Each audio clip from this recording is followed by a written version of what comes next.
반갑습니다. 강사 고정욱입니다.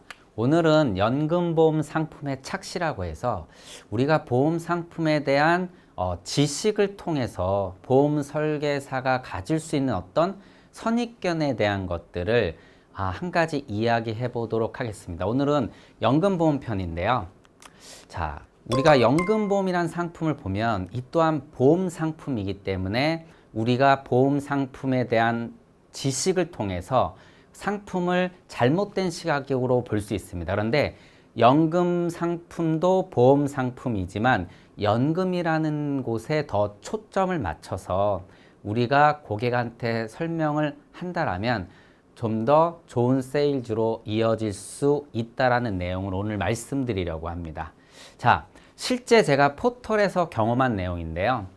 한 고객이 질문을 했습니다. 실제 고객분은 이 연금보험을 준비하는 분의 아드님이셨고요. 아드님이 어머님께서 다음과 같이 연금을 준비하는데 어떤 방법이 좋겠냐라는 질문을 하셨습니다.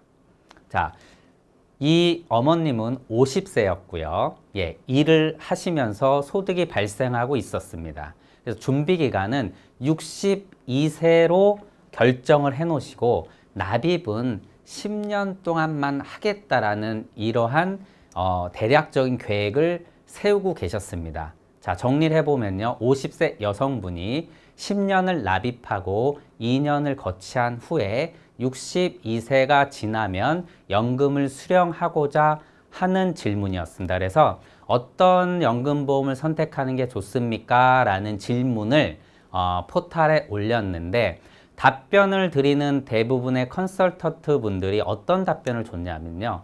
아이러니하게도 10년이란 기간은 너무 짧다. 연금을 준비하기에는 너무 짧은 기간이기 때문에 핵심은 바로 보험 상품이라는 거죠.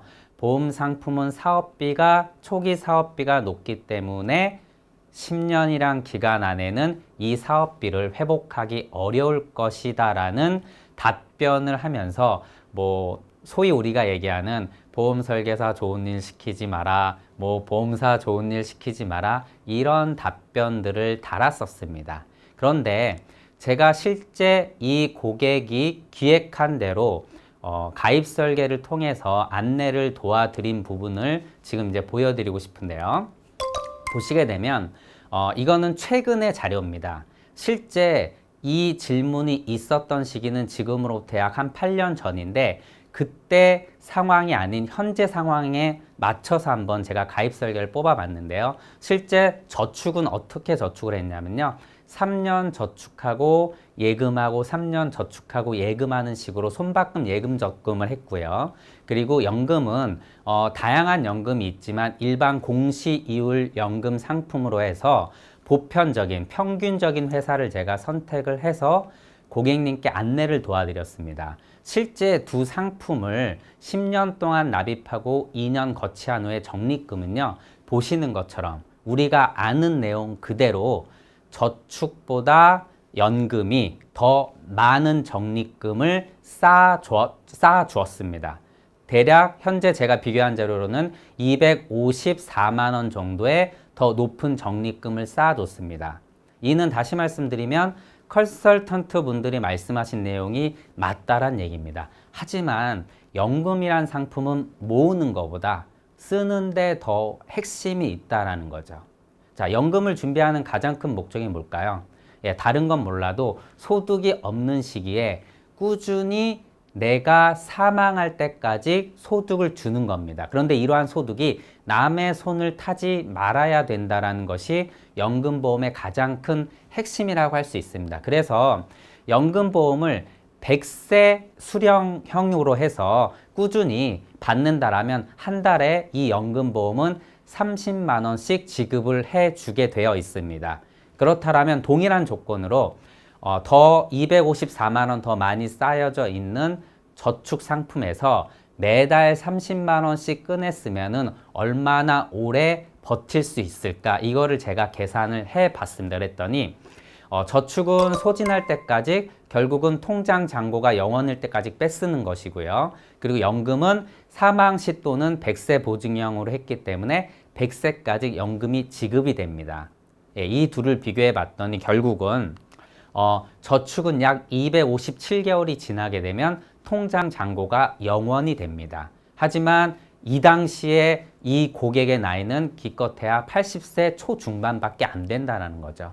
그 이상 오래 산다라면 해당 연금은 더 이상 나오지 않습니다. 하지만 연금보험은 어떻습니까? 우리가 사망할 때까지 앞서 말씀드린 것처럼 100세 보증형으로 돼 있기 때문에 100세까지 혹시 또 그 이전에 조기 사망하게 되면 보증된 기간 동안 상속인에게 지급이 되도록 되어 있습니다. 따라서 연금이라는 것은 결과적으로 적립금이 얼마나 쌓여 있냐도 중요하지만 더 중요한 거는 나중에 얼마나 오래 받느냐, 이 받는 기준에 대해서 결국은 고객이 연금을 사용하는 기준에 맞춰서 우리가 컨설팅을 해줘야 된다는 부분을 제가 말씀드리고 싶습니다. 그래서 조기에 만약에 이게 소진이 되는데 오래 산다라면 그 오래 산 리스크를 저축은 해소해 줄 수 없다라는 것이죠. 반면에 연금은 어떻습니까? 적립금이 좀 더 낮더라도 또한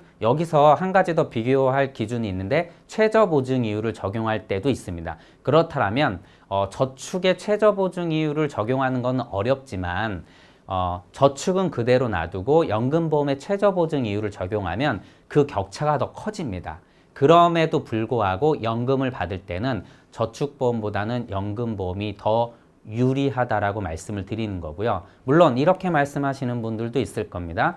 그럼 저축을 하고 나중에 적립금을 즉시연금에 넣어서 우리가 연금을 수령하면 되지 않겠냐라는 말씀을 하실 수도 있겠지만 경험생명표의 변경을 통해서 연금액이 줄어드는 것을 감안하면 이 또한 좋은 방법이 될 수 없습니다. 물론 명확하게 A와 B가 구분을 해서 좋다 나쁘다고 말씀을 드릴 수는 없지만 일반적으로 과거 경험생명표의 변동폭을 보게 되면은 미래에 이 고객이 받을 수 있는 연금 수령액은 매우 작아질 수 있다라는 것이죠. 그래서 다시 한번 말씀드리지만은 연금보험을 우리가 컨설팅을 할 때 고객의 은퇴자산을 컨설팅을 할 때는 적립금 부분도 중요하지만 더 중요한 게 쓰기 부분이다. 이 부분을 제가 좀 말씀을 드리고 싶고요. 정리를 한다라면은 자, 우리는 상품에 대한 공부를 통해서 상품에 대한 정보와 우리가 세일즈에서 이 정보를 갖고 활용을 하는 데 있어서 대부분 긍정적인 면을 활용을 하게 됩니다. 하지만 일부 잘못된 선입견을 갖고 잘못된 견해를 통해서 컨설팅에 이거를 반영하게 되면 좋지 못한 컨설팅으로 이어질 수 있다는 것입니다. 그래서 이런 부분들을 한 번은 짚고 넘어갈 필요가 있다고 말씀을 드리는 거고요. 두 번째, 앞서 강조했던 것처럼 연금은 모으기보다 쓰기에 좀 더 집중을 해볼 필요가 있다. 그래서 오래 사는 리스크를 우리가 해소하기 위해서 가장 좋은 것은 바로 보험 상품의 연금보험이다라고 말씀을 드리고 싶습니다. 자, 이 부분을 한번 숙지하시고 영업 활동에 잘 써먹어 보셨으면 좋겠습니다. 고맙습니다.